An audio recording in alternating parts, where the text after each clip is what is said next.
Hey everyone, welcome back to my new mini blog. আজকের ব্লগটা কিন্তু একটু অন্যরকম হতে চলেছে। তোমাদেরকে একটা অজানা জায়গার সাথে পরিচয় করিয়ে দেবো। জায়গাটা খুব সুন্দর, শান্তিপূর্ণ একটা জায়গা। দিনটা ছিল রথের পরের দিন। তো এই দিন আমি, বুনু, মামনি, মাসি, মেশো সবাই মিলে বেরিয়ে পড়েছিলাম সেই জায়গাটায় যাওয়ার জন্য। তো চলো ব্লগটা কন্টিনিউ করো, তাহলে দেখতে পাবে কোথায় যাচ্ছি। তো বাড়ির সামনে থেকে একদম টোটো পেয়ে গেছিলাম আমরা। তো যাচ্ছি আমরা বহরমপুর বানজেটি, যেখানে তৈরি হচ্ছে প্রভু জগৎবন্ধুর একটি সুন্দর মন্দির।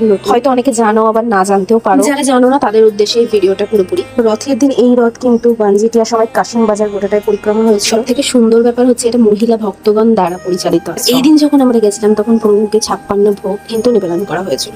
ভোগের মধ্যে যে কত কিছু ছিল অত বলা সম্ভব না। আমার মা যেহেতু এখানকার মেম্বারশিপের মধ্যে আছে, সেই জন্য ভোগের নিমন্ত্রণটা মায়ের তরফ থেকে আমাদের ছিল। আমারও কিন্তু জানা ছিল না যে বানজেটিয়ায় এরকম কোন একটা মন্দির তৈরি হচ্ছে। আমাদের কিন্তু জগৎবন্ধুর মন্দির বলতে ওপারে যে আমাদের জগৎবন্ধুর যে বড় ধাম আছে সেটাই আমরা জানতাম। মন্দিরটা ওখানে তোমাদেরকে ঘুরে দেখালাম, এখনো পর্যন্ত তৈরি হয়নি, কিন্তু আস্তে আস্তে ওই ভোগের ঘরটাই কিন্তু এখন প্রভুর ঘর। পরবর্তী ক্ষেত্রে কিন্তু সব কমপ্লিট হয়ে যাওয়ার পর এখানে প্রভুকে নিয়ে আসা হবে। মন্দিরের ভিত পুজো হয়েছিল কিন্তু 21শে মে 2023 রবিবার। সত্যি করে জায়গাটা ভীষণ শান্তিপূর্ণ একটা জায়গা। প্রত্যেকদিন নিত্য সেবা, বন্ধু কথা পাঠ, আরতি, কীর্তন এবং বার্ষিক উৎসবও এখানে পালন করা হয়।